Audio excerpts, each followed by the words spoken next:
PR পদ্ধতিকে জুলাই সনদে অন্তর্ভুক্ত করে গণভোট দেওয়া, জাতীয় পার্টি নিষিদ্ধ সহ ৫ দফা দাবি আদায়ে শরীয়তপুরে মানববন্ধন কর্মসূচি পালন করেছে বাংলাদেশ জামায়াতে ইসলামী। ১৫ই অক্টোবর বুধবার সকালে জেলা প্রশাসক চত্বরের সামনে দলটির নেতাকর্মীরা এই মানববন্ধন কর্মসূচি পালন করেন। শরীয়তপুর জেলা শাখার উদ্যোগে এই কর্মসূচি পালন করা হয়।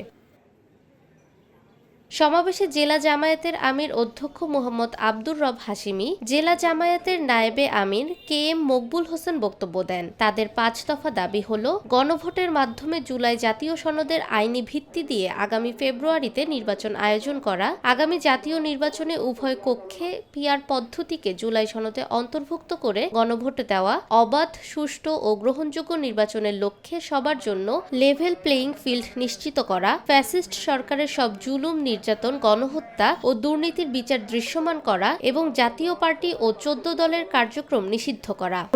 আপনারা ইতিমধ্যে দেখেছেন লেভেল প্লেইং ফিল্ড আমরা চাচ্ছি।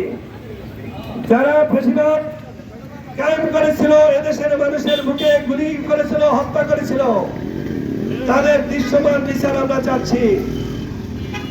জাতীয় পার্টির সহ যে ১৪ দল রয়েছে তাদের কার্যক্রমকে নিষিদ্ধ ঘোষণার দাবি আমরা জানাচ্ছি।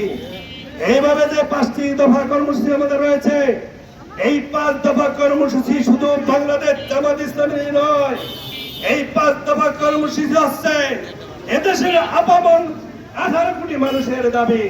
বাংলাদেশ জামাত ইসলামী ধারাবাহিকভাবে আন্দোলন করে যাচ্ছে জুলাই সনদের আইনি ভিত্তি দেওয়ার জন্য। সাংবিধানিক ঘোষণা, সাংবিধানিক ওয়াদা দিতে হবে এবং অধিকতর নির্ভরতার জন্য আগামী নভেম্বরে গণভোটের আয়োজন করতে হবে। সংবিধান সংশোধনের জন্য পার্লামেন্ট অথবা গণভোট, এই দুইটাই হচ্ছে স্বীকৃত পদ্ধতি। যেহেতু এখন পার্লামেন্ট নাই, এই জন্য জুলাই অধ্যাদেশ জারি করবে জনগণের চাহিদার ভিত্তিতে। আর এটিকে আরো মজবুত করার জন্য গণভোটের মাধ্যমে এটিকে সাংবিধানিক রূপ দেওয়া হবে।